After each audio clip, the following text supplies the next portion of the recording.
Welcome into the Inside Scoop. Today is Wednesday, July 16th, and we are coming off a magical day in recruiting, especially if you're a Texas fan. Maybe not so magical if you're a Georgia fan, but it's okay. We're here to recap it. We're going to break it all down. We're going to cover it all today.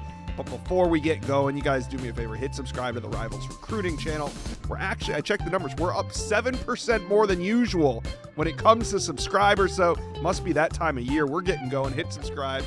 We're talking recruiting all off-season and season long. So today, we are talking Texas Longhorns coming off a huge day. We're also going to talk with Justin Wells, Sam Spiegelman. Then we're going to head out to California, talk with Adam Gorney. Also, the Rivals 300 is out. Director of Scouting and Ranking, Charles Power, joins me right here to talk new 5 stars. Also, some big movers in the latest ranking. Big show. Let's get to it. What a day for Texas recruiting, and it might not be over. The Dogs have been picked on by the Horns. Let's talk about it. Justin Wells here. The day kicked off with Tyler Atkinson making that decision about 11 a.m. Central Time. Tyler Atkinson commits to Texas on a national platform. What'd you think of it? You know, I thought it was actually pretty cool the way that he handled it on the Pat McAfee show. I was talking to his dad afterward, and I said, man, just how cool was that? You know, we see announcements all the time. We see him do different things all the time on different websites, you know, different streaming services. Pat McAfee, that was fun. That was kind of a neat thing. If I'm Tyler, you know, that's cooler than the other side of the pillow. And you know what? Give him credit. You know, he's been working towards this decision for a long time. Texas beats out Georgia. They beat out Clemson. They beat out a couple other schools. You know, Texas needed an impact linebacker in this cycle. They know Anthony Hill's going in the first round next April in the NFL draft. They know they've got to get a guy that can come in and be an impactful guy early. And Tyler fit the bill. Like there's a lot of stuff that Tyler can do similar to Anthony. And so Texas wanted the best. They wanted the best linebacker in the country. Steve Sarkisian ran point on that recruitment. He was the one kind of – it was actually Tashard Choice was the main guy in that recruitment forever. And that's why there was a small gap in that relationship when Sark pivoted and took over. The rest is history. Man, I would maybe give the point to Justin Hill. I mean, look, if Tyler Atkinson and Justin Hill don't hook up and train in Austin, do you think Tyler Atkinson is a Texas Longhorn commitment right now? That's an excellent question, Josh. And that's what I don't think he is. I think that's where he got familiar. I don't know. I'll say this. You look at the number of visits that he took to Georgia and the number of visits he took to Texas. I think what supplemented that was his time spent with Justin Hill. Yeah, listen. That month in June was huge. Right. Not just really for Texas recruiting him, but for him to fill out the ecosystem that is Austin. Yeah.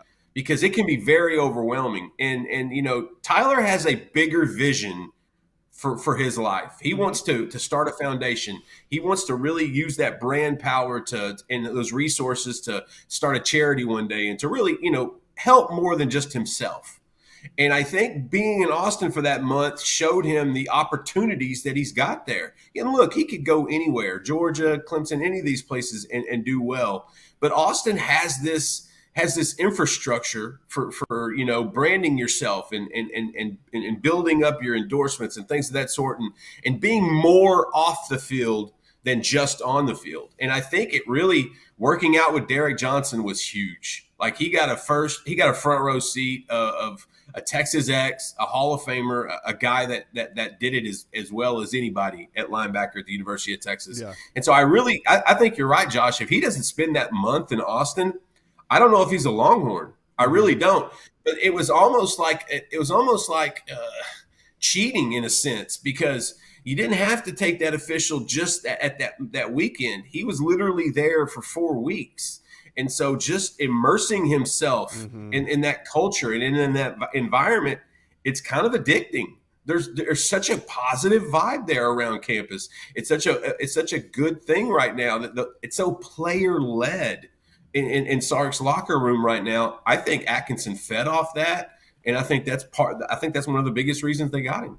Yeah, and Tyler Atkinson makes his decision while Steve Sarkisian is making his entrance into SEC Media Days, and I was thinking, wow, what a way to make an entrance. And then the number one defensive tackle in America, James J.J. Johnson, flipped his commitment from Georgia to Texas, and I was thinking, whoa, did Steve Sarkisian plan this? Maybe a little bit. It's funny how things work out. For the last week or so, we had been hearing about some big news on the horizon in the recruiting front for Texas. I know you did. I know you did, because you had that shit-eating grin on my show the last time you were on talking about when we talked about flip targets, and I knew you were hiding. I don't know if it was exactly the James J.J. Johnson. You can speak to that. But I can tell you were hiding something that you wanted to talk about. I'll be completely honest. It wasn't the James Johnson. Now, I knew they were still talking, and I knew Kenny Baker and those guys were pushing big time behind the scenes.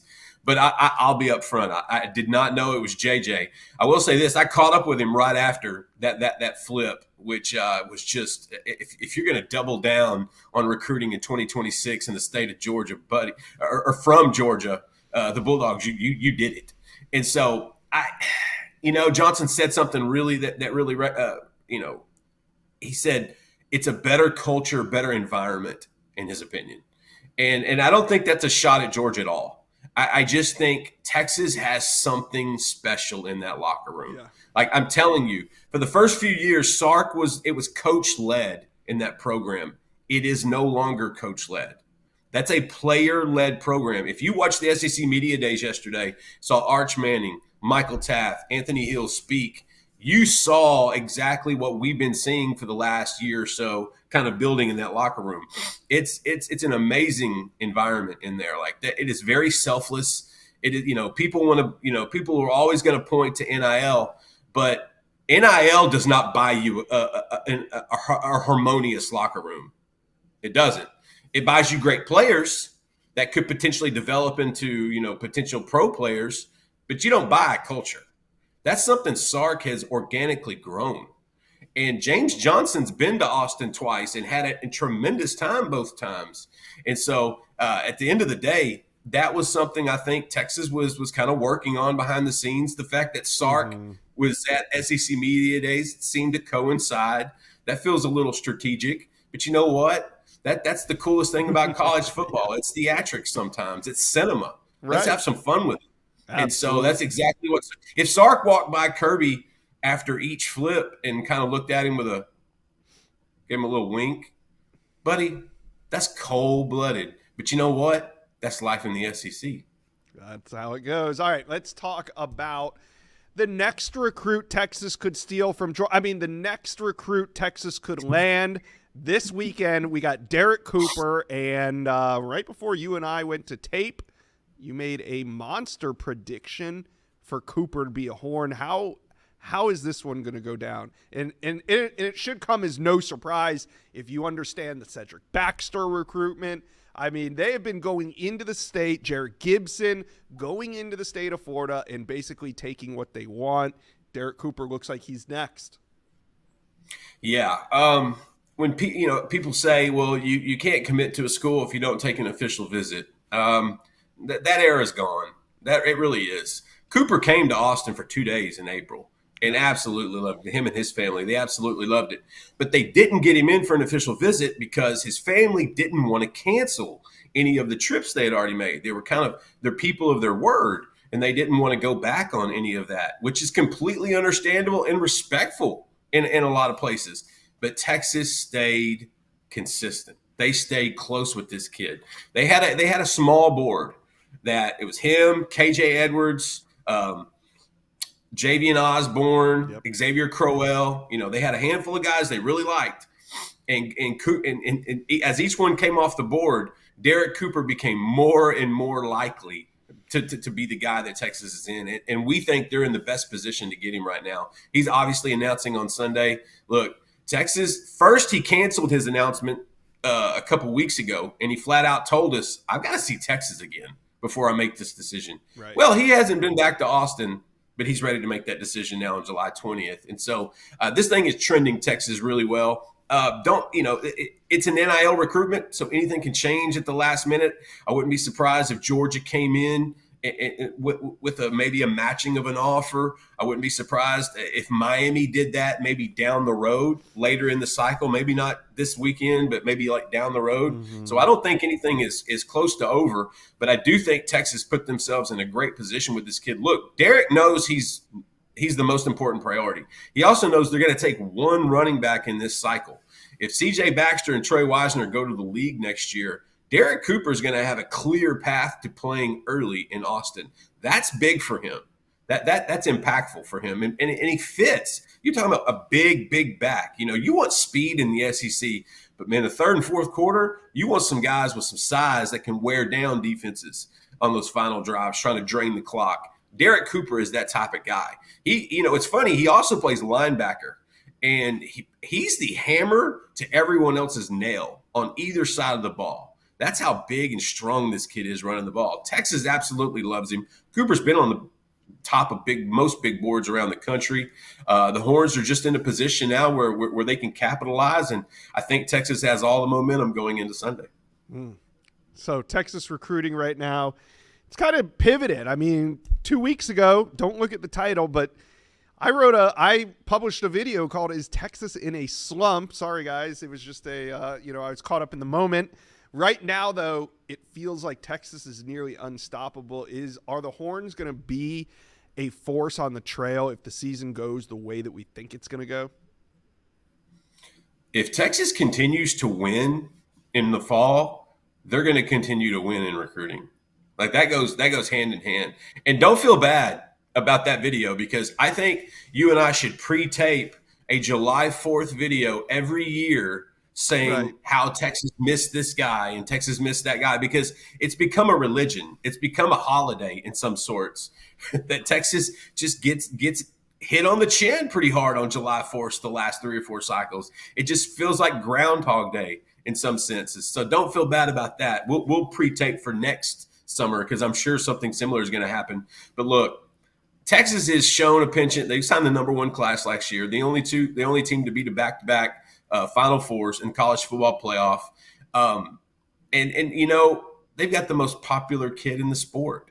They really do, by a mile. And listen, if Arch Manning does what we think he's going to do during the season, I think recruiting is going to get even hotter. I think people are going to want to jump on board and be a part of what that is. Because here's the beautiful thing about that. After Arch, you get Arch for the next 2 years. And then you got Trey Owens, you got KJ Lacey. And then you got a guy named Diabell coming in. That's the number 1 quarterback in the country, number 2 in the Rivals rankings that came out the other day. There's good things cooking in Austin right now. If they go into Columbus and beat Ohio State, this thing is going to take off even hotter than it is before, scorching white hot in that sense. And that's the way it's always been. When Texas wins, they do well in recruiting. It just goes hand in hand. Yeah. Texas fans, talk to us. How you feeling right now? Who is your top target in the fall? Let us know. Comment section below. We got Sam Spiegelman here. We're going to talk about which out-of-state programs are recruiting the state of Texas the best. But we got to start with the Texas Longhorns, because they are on an absolute heater. You're in the state of Texas. I wanted to get your opinion on what Steve Sarkisian and the Horns are doing right now. Yeah, this should come as no surprise. Since Steve Sarkisian arrived in Austin, Texas has been either signed or been in contention for the number 1 recruiting class each year. That theme only furthered this particular cycle. Obviously, they have some incredible in-state talent already on board in this class, guys like John Turntine and Jermaine Bishop, 2 of the best in the state. But what we're seeing is they're in year 2 in the SEC. And they're hitting SEC territories for blue chippers. Yeah. Georgia, Alabama, Florida, Mississippi, you name it. Steve Sarkisian and that staff are going and getting it. That includes the number 1 linebacker in the country, Tyler Atkinson, who has been a priority target since the beginning of this cycle, flipping James Johnson away from the Dogs. These are no easy tasks, and they're not done at this point. They're continuing to hit these SEC territories. They're continuing to recruit that very talent-laden state of Texas. And Steve Sarkisian and this Texas staff are making a habit out of bringing the best in the country to Austin. Yeah. I mean, in Texas landed only one player from the state of Texas in the top 5 last cycle. But I guess that doesn't matter when you're recruiting so well nationally. I mean, Texas had the number 1 class in America. Meanwhile, the Georgia Bulldogs, they signed all 5 players in the state, the top 5, except for one, Justice Terry. He went to Texas, yet all we talk about is why can't Georgia recruit their home state? But I guess there's just levels to this. Do you think that do you think that Texas needs to focus more in state, or what they're doing is just fine? Who am I to argue that Tyler Atkinson, the number 1 linebacker in the country, won't be the most perfect successor to Anthony Hill, who is likely going to be the first linebacker off the board in right. April or May when the NFL draft rolls around. This Texas staff, the front office rather, they know what they're doing. They know it is in their state, and they have an excellent staff of recruiting personnel, coaches, and coordinators designed to keep the best players in Texas that they view as a fit for the Longhorns in the state. But they have no reserves about going into Florida for James Johnson or going into Georgia to get Tyler Atkinson, or like last year, getting Justice Terry, who they felt was the final piece to their 2025 class that put him over the top. And he already is making big waves in Austin. So clearly their scouting, their evaluation, and their NIL resources are being directed into the right place. If you're a Texas Longhorns fan, I don't think that you're complaining that you missed on a linebacker in Houston, because when you got a 5-star like Tyler Atkinson on board, there's not really too much to complain about, especially when you're competing for SEC and playoff spots. Yeah, I mean, they're going into Florida to grab the number 1 quarterback in America. They're going out to California to land Richard Wesley, the number 3 ranked edge. I mean, they are all over the place. Now, let's turn our attention to the state of Texas. So, what out-of-state programs, while the Horns are going into every other state and taking number 1 players out of those states, who's coming into the state of Texas and capitalizing? Yeah, you can look at this from a lot of different perspectives. In terms of quantity, no one is recruiting the state of Texas harder right now than Kenny Dillingham and the Sun Devils. They have 8 verbal commitments out of the state of Texas. They're hitting DFW, they're hitting Austin, they're hitting Houston. They got their quarterback out of West Texas and El Paso. Jake Feta, kind of the headliner of this group, also includes a 4-star edge, Julian Hugo. But what Arizona State has made a habit out of going into the Lone Star State. There's only so many recruits that Texas and A&M and SMU and TCU can battle for, and Arizona State, Kenny Dillingham has recruited this state for a decade plus, and he's got assistant coaches on the staff that have strong ties to the area, and they're giving a major out-of-state option to some of these kids that are considering their in-state options, like Houston and Texas and TCU.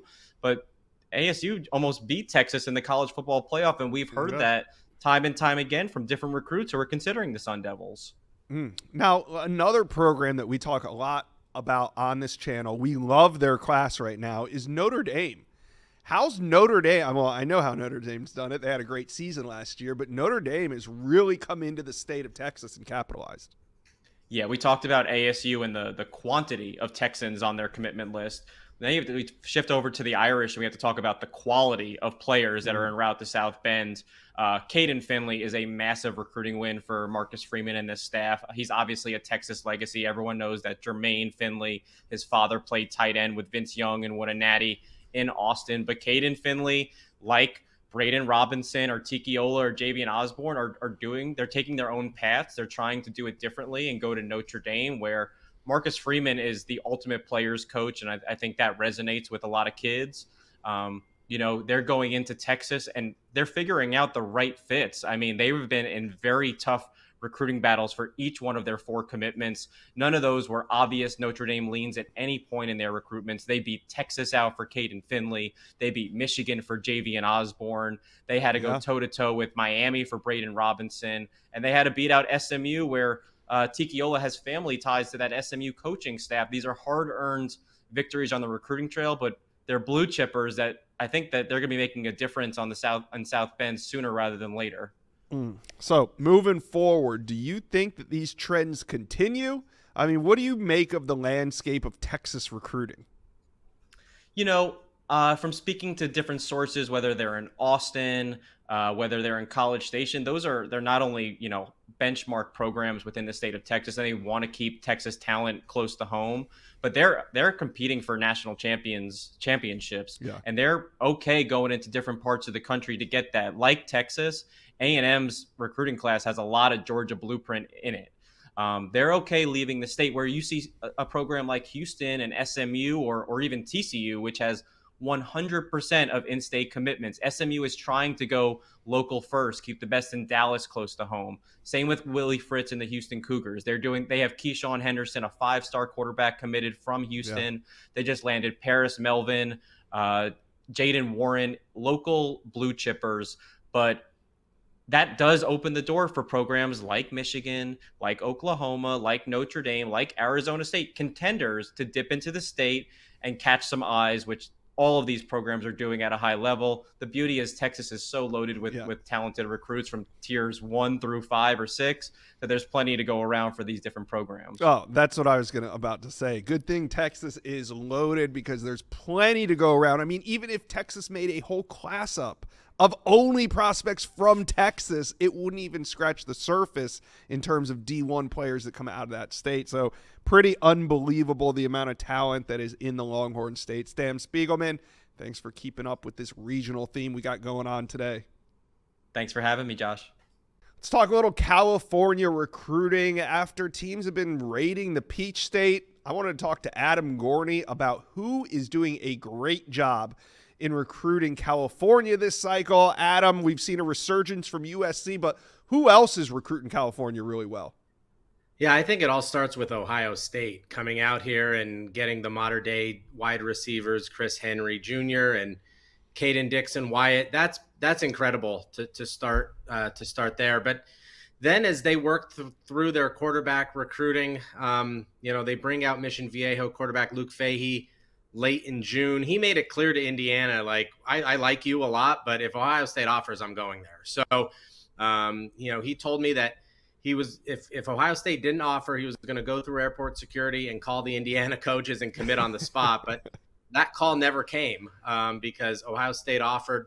Billy Fessler was out here multiple times to see him throw. And then they go to Sarah down the road and get Kari Wilder, one of the best edge rushers in the country. So those 4 players right there is like an all-star team of Southern California talent. And then staying in the West, they get 2 big-time offensive linemen in Aaron Thomas and Tucker Smith in Arizona. So they've done a phenomenal job. And then I think Texas A&M is the other team that really stands out. USC and Oregon are going to do well, but these other teams coming in are really, really making an impact. For Texas A&M coming off, an average season, there are definitely some things to build on in Mike Elko's first year.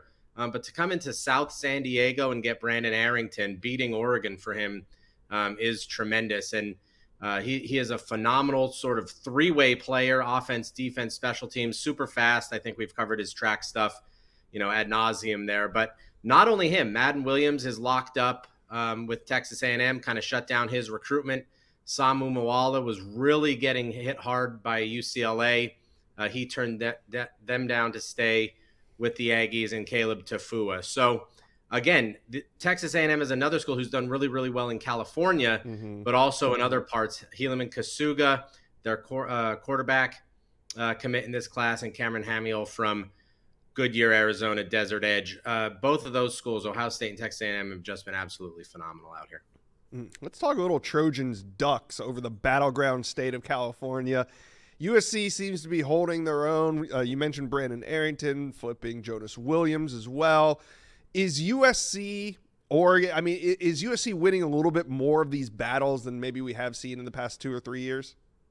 Oh, absolutely. Yeah, I think with this new revamped recruiting staff, they have hit the ground hard, and they're keeping local prospects home and getting a lot of national players to come in as well. There was a time maybe 5 years ago or so when USC was really sputtering, that Oregon would be able to come into Southern California and basically get whoever they wanted. Like everybody was talking Oregon and no one was talking USC. And I think you remember those days when, everybody at Mater Dei and Bosco was like, why isn't the USC staff ever come by our school? Like, why aren't we getting recruited by these guys? Because we see Dan Lanning and Tosh Lapoy and all these guys always in Southern California. But USC has definitely turned the page there and has a new recruiting strategy. They're getting very aggressive. They're very confident in what they can do.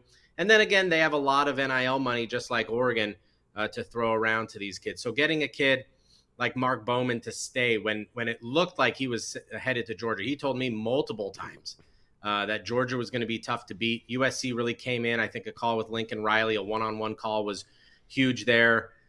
Kini Pepe is another kid who's playing in Florida, but he's from LA. Talanoa Ely is in Hawaii, but he's from LA. So all these kids coming back, and then keeping Brandon Lockhart, who this time last year looked like he was about to decommit and probably go to Oregon, has kind of locked up that spot. And it's one of the big reasons why they have the number one class in the country. Yeah, there's a few major battleground states when it comes to recruiting. California's one of them. Texas is one of them. Florida's one of them. But another is the state of Georgia. So we're going to stay on this state theme. Yesterday, we saw Tyler Atkinson, the number one player in the state of Georgia, choose Texas over Georgia. And it got you thinking. You wrote an article on Rivals called "Georgia Coach Kirby Smart Does Not Plan to Change His Strategy." But does he need to? Do you think that Georgia needs to maybe update their recruiting strategy for this new NIL era?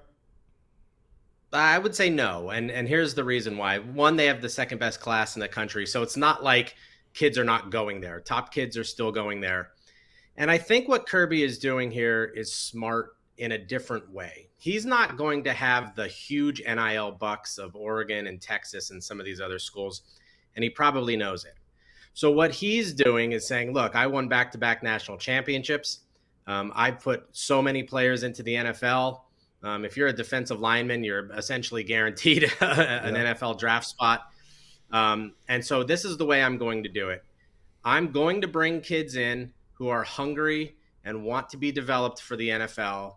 And if you're living your life on social media and going around with your business manager and your dad and your uncle and 5 other agents looking for the biggest payday, we don't want you here. And we're going to make it clear, like he said it at SEC Media Days, we want people who care. I watch, his staff watches tape all day. There's a lot of talented cornerbacks out there. He basically used defensive backs because he couldn't use edge rushers like Tyler Atkinson as an example. That he's going to go out there and get guys that are hungry and want to win. And when we see that in all sports, I think the teams that are hungriest, hungry dog runs fast kind of mentality is what he wants to develop. And then he'll develop those guys into NFL players and SEC and national champions. So I think he needs to have a little bit of a different recruiting strategy. And it's not like once those guys go to Georgia and produce, they're not getting paid. They are getting money. They're getting significant money. But he's just not going to pony up and get into these back and forth, NIL battles that other schools are willing to do or have to do to get that roster going. Now, along the way, there is going to be some pain here, like losing Jackson Cantwell after he hires Drew Rosenhaus as his agent to Miami. That hurts. Losing Tyler Atkinson, who had been on campus 15 times, that hurts. Mark Bowman hurts. Justice Terry hurts. But he still has the second best recruiting class in the country. There's a tremendous amount of talented players that want to go play at Georgia that aren't just chasing a paycheck. So when it comes to Georgia recruiting, I mean, it's kind of just the ebbs and flows of recruiting, right? And when the games get played, how much of a factor? I mean, we think we have recruiting figured out right now as we sit here in the middle of July, but we forget those 3 very powerful months during the season where kind of the rubber meets the road. How important will it be for programs like a USC to hold on to their commitment class with winning? And how much could a program like Georgia, if they have a great season, come back and maybe circle back on some of these guys that committed elsewhere? Yeah, and that's the thing. And we all know this, and everyone watching this who follows recruiting knows that if you took a snapshot of recruiting classes in July, it looks tremendously different by December in many, many ways. So, if USC has another, tough season, if they can't figure out their quarterback situation, if it's not looking great, and Oregon is steaming toward a national championship, I think there's a lot of risk there. If Georgia looks great, if they're dominating, and some of the teams that have paid up big money for a lot of the guys throughout the Southeast are struggling, it could get interesting there. So I think you play the long game in recruiting. And I've said this before, like 51 weeks of the recruiting calendar is the soap opera, and 1 week in December is like basically everything that happens down the stretch. So nobody in the business closes better than Kirby Smart. There will be a lot of games to be shown throughout the fall, getting kids on campus and home visits and everything else that go into December. So there's a long way to go here. But if I'm a Georgia fan, I bite the bullet on some of these bigger names that chased money elsewhere. And I'm not going to say, Jackson Cantwell doesn't have a bright future at Miami. Tyler Atkinson doesn't have a bright future at Texas. But those guys looked like almost locks to Georgia until bigger deals came together. So there's a long way to go until December. That 1 week or 2 weeks in December is really when it matters most in recruiting. Yeah. Always remember in recruiting, the game's got to get played. Adam Gorney with Rivals, thank you for stopping by the Inside Scoop. Yeah, of course. The initial Rivals 300 is out. We have some updates I want to talk to with Director of Scouting and Ranking here at Rivals, Charles Power. Let's start right at the top. New number 1, Jackson Cantwell. He bumps edge Zion Ely. We love the offensive tackle Cantwell out of Missouri. Why is he our new number 1? Yeah, Josh, Jackson Cantwell, we view him as probably the most sure thing entering the senior season. But, he just has so many things you like, the size, the play strength. He's dominant run blocker. Just a guy who's really kind of like a bulletproof prospect, or one of the more bulletproof prospects entering the senior season. But this is a wide open race. I think it's one of the more wide open races we've seen for the number 1 prospect going into the senior season. So it's going to be really exciting to track. Absolutely. And now we have a new number 1 at quarterback as well.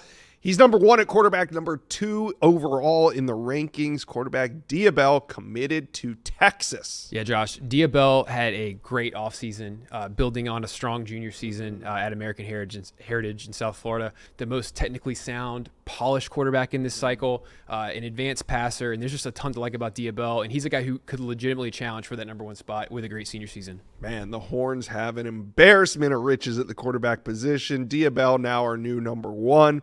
All right, let's move on. I want to talk a couple 5-star movers. You guys can go check out all the Rivals updates on the 300 on the website, rivals.com. But I want to talk edge Luke Wafel right now. Why was he a big mover for us? Josh, this is a great edge cycle nationally. If you're picking one guy at edge to play in a college football game right now, I'm going with Luke Wafel. He is ready to go physically. He's 6'5.5", 255 pounds, speed, power, physically developed, a guy who's just kind of a brute as a pass rusher. So there's so much to like there. He's just a guy who there was really a intense recruiting battle for Luke Wafel, without a doubt, between USC and Ohio State, with USC ultimately winning out. And I mean, we view him as a guy who's worth that amount of effort and resources when you look at just kind of what he brings to the table. This is a guy who I think could really project as an impact freshman, maybe even like a starter coming out of high school. So a guy who is kind of instant impact, high floor, but also has a high ceiling. I mean, that's essentially exactly what you want out of a 5-star recruit, right? Especially in the NIL era, right, for sure. Like teams are looking for instant impacts with these high profile, high dollar recruits. All right, athlete. Lamar Brown, our number 1 athlete. How many times have our number 1 athlete in your career of rankings been 285 pounds? Yeah, never been a number 1 athlete that big. And Josh, Lamar Brown is a unique prospect. Really, I almost kind of think of him as like the Travis Hunter of linemen. This is a guy who played a lot of offensive line to this point in high school. Probably projects primarily as a defensive lineman moving forward. He's 6'4", 280 pounds. This is a guy who ran in the 4.8s in the 40-yard dash at Under Armour's New Orleans camp. I mean, he can really move. Just so much versatility, so much athleticism. He's really kind of a freak physically. So he's a guy that at LSU has to be ecstatic to get him in the fold. He's a hometown guy, goes to high school on LSU's campus, so a huge get for them, and a guy who I think you have to project as an impact player. And there's so many avenues for him being a successful, big time college player, just with how versatile he is. Yeah, really exciting pickup for LSU. He committed there just about a week ago. So number 1 athlete is now off the board. He's an LSU commit. Let's talk a couple more big movers. Let's talk Notre Dame commitment, Grayson McHugh. Now we talk we love this Notre Dame class, and now it gets another boost just in the rankings. I mean, McHugh's been committed to Notre Dame, but what do we love about him? Why is he now number 13 overall? Yeah, shocker. Notre Dame adds another high-profile offensive tackle. Grayson McHugh, I think, might have the highest upside of any of these offensive tackles. This is a guy who began his career as a tight end defensive end. He has a huge frame, great movement skills, and I think when you look at just the development he's made physically, he's added 30 pounds of good weight to his frame, and really kind of, to us, mirrors the similar developmental arc of Joe Alt. A guy who Notre Dame brought in was kind of a tight end defensive end, ended up starting as a true freshman for them and before becoming a top 5 pick. Sure. We think Grayson McHugh is of that caliber, and he's a guy who is right on the 5-star cusp for us, just given the strides he's made. And he's a guy we're really looking forward to watching as a senior, but he's currently tracking as a guy who is going to be in strong 5-star contention. All right, let's talk about another big mover, DB Lawrence Timmons, a legacy prospect for Florida State. His dad played linebacker there when I was in college at FSU. Dude. Now his son is a defensive back. You got him ranked number 39. Definitely an outlier for rivals. Yeah, Lawrence Timmons, there's so much to like about what he brings to the table as a corner. I think first off, he is a magnet to the football. Great ball skills. He's a two-way player in high school, plays receiver and corner, just always around the ball, great instincts. I mean, a high interception rate, ton of pass breakup. So that's one thing that's really important at corner is just the ball skills, ball production. Mm-hmm. But he's also added a ton of athleticism this past year, running sub 11 in the 100 meters. I think when you look at the combine numbers, one of the top athletes at corner in this cycle. So when you kind of take the full breadth of the ball skills, the instincts, the athleticism, the pedigree, there's so much to like about Lawrence Timmons. And I think if you're a Florida State fan, you have to be ecstatic about going in and flipping him from Indiana, a legacy commit, and a guy who I think is a great player and one who I think will carry on that tradition of top corners at Florida State. All right, let's talk about Oregon quarterback commitment Bryson Beaver. Now, he was a name that didn't really hit my radar until Oregon offered him. His recruitment was pretty quick after that, but now he's ranked number 44 overall, so we're talking a top 50 player in America. Yeah, meteoric rise for Bryson Beaver. This is a guy who really kind of got on the radar with his Elite 11 regional workout, got him invited to the Elite 11 finals, and he was one of the top arms at the Elite 11 finals for us. But you go back and watch Bryson Beaver's junior film, and you see a ton of high-level throws. So we were excited to see him at the Elite 11 finals, went into that week, and his arm talent took a backseat to nobody. I think he's one of the top arm talents in the cycle, can make throws from every platform, big arm. He carries it over to Friday nights. A guy who just was kind of flying under the radar and started his recruitment just kind of blew up in tandem with these evaluations and his showings on the camp circuit. But this is a guy who's very deserving of where he's ranked, in our opinion. We're excited to watch him as a senior, and I think he's a guy who his rise may not be over if he can continue to build on the positive momentum he had from the offseason. All right, well, those are just a couple updates from the latest Rivals 300. Go check it out on Rivals.com.